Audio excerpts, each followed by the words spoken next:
নমস্কার। শ্রী রামকৃষ্ণ পরমহংসদেবের অমোঘ বাণী তোমাদের চৈতন্য হোক। ভগবান শ্রীকৃষ্ণ এই শাশ্বত প্রতিশ্রুতি রক্ষা করতেই যুগে যুগে নানান অবতার রূপে আবির্ভূত হয়েছেন।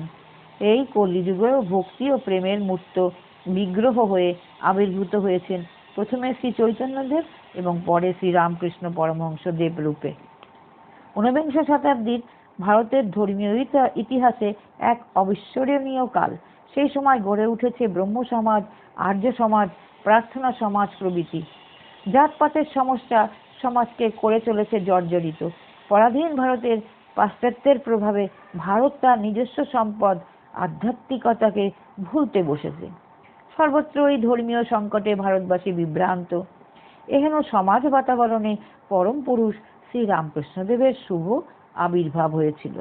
নিজের জীবনচর্চার মাধ্যমে ভক্তি ও প্রেম দিয়ে প্রতিষ্ঠিত করলেন শাশ্বত মানব ধর্মকে। প্রচার করলেন শিবজ্ঞানের জীব সেবা, যা সারা বিশ্বে ছড়িয়ে দিলেন তার ভবিষ্য মানসপুত্র স্বামী বিবেকানন্দ। মানুষের মন থেকে ধর্মীয় সংকীর্ণতা দূর করার জন্য সেই সময়ে সব ধর্মের পথেই সাধন করে প্রমাণ করে দিলেন সাধন পথ ভিন্ন হলেও লক্ষ্য সবারই এক। কোনো ধর্মই ছোট নয়, কোনো ধর্মই মানুষের অবজ্ঞার পাত্র নয়। প্রচার করলেন যত মত তত পথ, সব পথ দিয়েই তার কাছে পৌঁছানো যায়। সাকার ব্রহ্মের সাধন পথে একাগ্রতা, শুদ্ধা ভক্তি, প্রগাঢ় বিশ্বাস আর তীব্র ব্যাকুলতা, এই দিয়েই শ্রী শ্রী ঠাকুর লাভ করলেন ঈশ্বর দর্শন। প্রচার করলেন কালী ব্রহ্ম, ব্রহ্মই কালী। নিরাকার ব্রহ্মের সাধনায় সিদ্ধি লাভ করে বললেন ব্রহ্ম সাকারও বটে, নিরাকারও বটে, যেমন বরফ আর জল। তারপর শুরু হলো শ্রী শ্রী ঠাকুরের লীলা সহায়ক ভক্তদের সঙ্গে সম্মেলন এবং অমৃত উপদেশের প্রবাহ। তিনি ভক্তদের উদ্দেশ্য করে সকল শ্রেণীর মানুষকে উপদেশ দিলেন। 84 লক্ষ জন্মের পর দুর্লভ মনুষ্য জন্ম হয়। এই জন্মের চরম এবং পরম কাম্য ঈশ্বর লাভ। শুদ্ধ চিত্ত ছাড়া ঈশ্বর লাভ কখনোই হয় না। ভক্তদের এই চিত্ত শুদ্ধির জন্য শ্রী শ্রী ঠাকুর প্রথমে অমৃত উপদেশ, সৎসঙ্গ করো, নির্জনে বাস করো। সৎসঙ্গে মানুষের মনের মালিন্য দূর হয়, ঈশ্বরের নাম গুণকীর্তনে মতি হয়, বিবেক বোধ জাগ্রত হয়। কত মূল্যবান তার এই উপদেশ, তা উপলব্ধি করা যায়। বহু কবি মনীষীর বিভিন্ন উদ্ধৃতি হতে সেই সব জানা যায়। আচার্য শঙ্কর বলেছেন, ক্ষণমিহ সজ্জন সঙ্গতির একা ভবতি ভবার্ণোত্তরণে নৌকা। কত মূল্যবান এই সাধুসঙ্গ! সেই সঙ্গে সংসারের কোলাহল সরে গিয়ে নির্জনে তার মাহাত্ম্য চিন্তন চিত্তশুদ্ধির সহায়ক। অতঃপর শ্রী শ্রী ঠাকুর উপদেশ দিলেন কামিনী কাঞ্চনী মায়া ঈশ্বর লাভের পথে বাধা। ওগুলোর আসক্তি ত্যাগই চিত্তশুদ্ধির আর এক উপায়। তিনি কামিনী বলতে এখানে যে কোনো নারীকে বোঝাননি। যেসব নারী কামনা জাগায় তাদেরই বুঝিয়েছেন। কাঞ্চন বলতে আক্ষরিক অর্থে সোনাকে বোঝাননি। জাগতিক যেসব বস্তু কামনা জাগায় তাদেরই বুঝিয়েছেন। এই কামনা বা আসক্তি চিত্তে মলিনতার সৃষ্টি করে ক্রমে বিনাশ ঘটায়। ওগুলি ত্যাগেরই চিত্তের উন্নতি। ঠাকুর আরো বললেন, কলিতে নারদীয়া ভক্তি, নাম মাহাত্ম্য প্রচার, ঈশ্বরের নাম মাহাত্ম্য কীর্তন করতে করতে তার প্রতি অহৈতুকী ভক্তি বা ঐকান্তিক বা নিষ্কাম অনুরাগ এলে চিত্ত শুদ্ধি আসে। সংসারীদের উদ্দেশ্যে ঠাকুরে বললেন, সংসারে থাকবে, সেবা পরায়ণ মনোভাব নিয়ে থাকবে, বড় মানুষের দাসীর মতো থাকবে, পাকাল মাছের মতো থাকবে। সংসার যেন আবদ্ধ তোমাকে না করতে পারে। সন্ন্যাসীদের উদ্দেশ্য উপদেশ দিলেন, সন্ন্যাসীর নারীর মুখ দর্শন এমনকি চিত্র দর্শন করতে নেই, সন্ন্যাসীর সঞ্চয় করতে নেই। ঠাকুরের প্রতিটি উপদেশই তাৎপর্যপূর্ণ ও মহামূল্যবান। তাই মর্তের সকল শ্রেণীর মানুষের মনকে ঈশ্বরমুখী করার জন্য এরূপ কত অসংখ্য অমৃত বচন উপদেশ দিয়েছেন, যাতে বোঝা যায় সৃষ্টির মুক্তির জন্য তার চিন্তার শেষ নেই।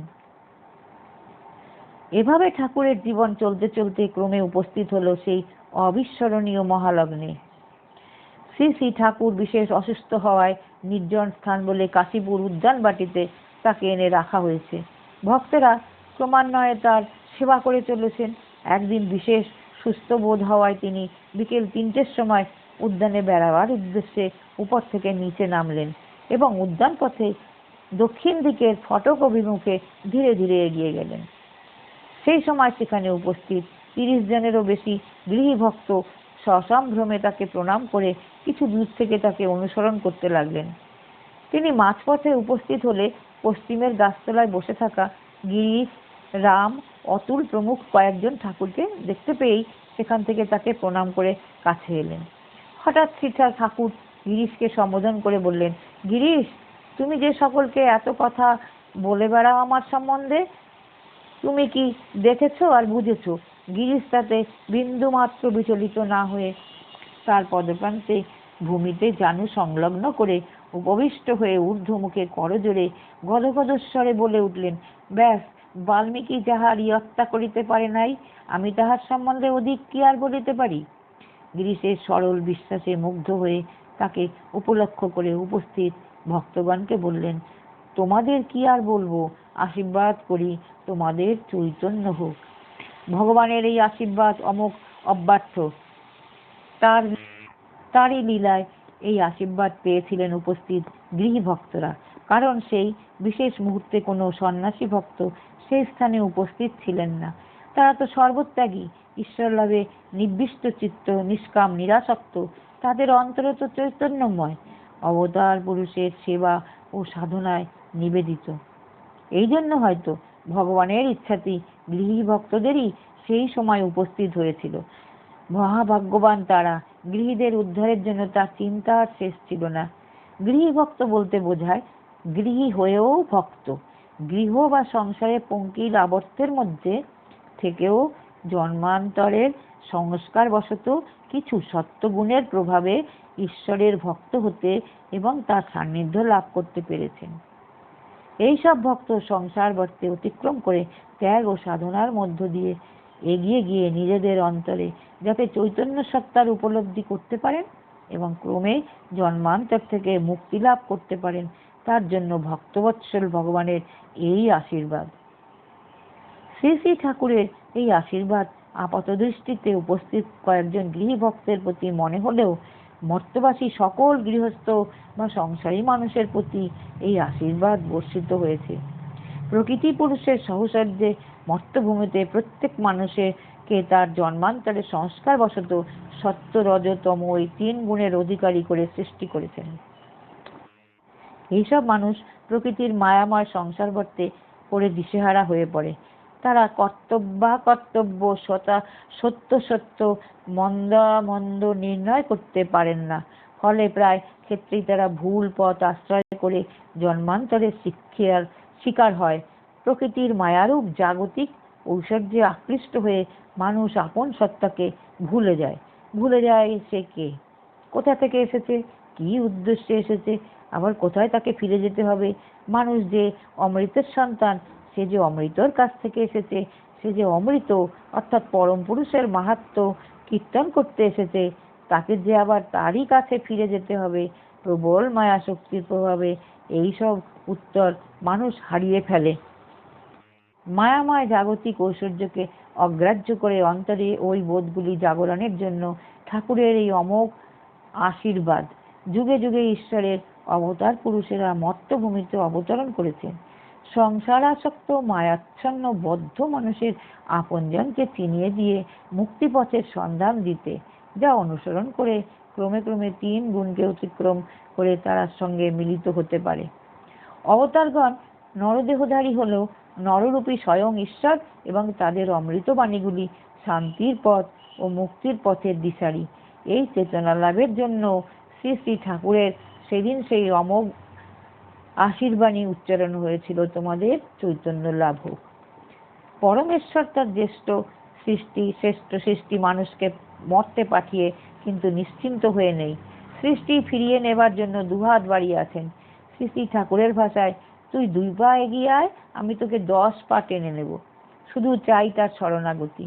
শ্রীমদ্ ভগবদ গীতায় ভগবান শ্রীকৃষ্ণ তার কাছে ফিরে যাবার অর্থাৎ তাকে লাভ করার 3টি বিশেষ পথের অনুসন্ধান দিয়েছেন: কর্মের পথ, জ্ঞানের পথ আর ভক্তির পথ।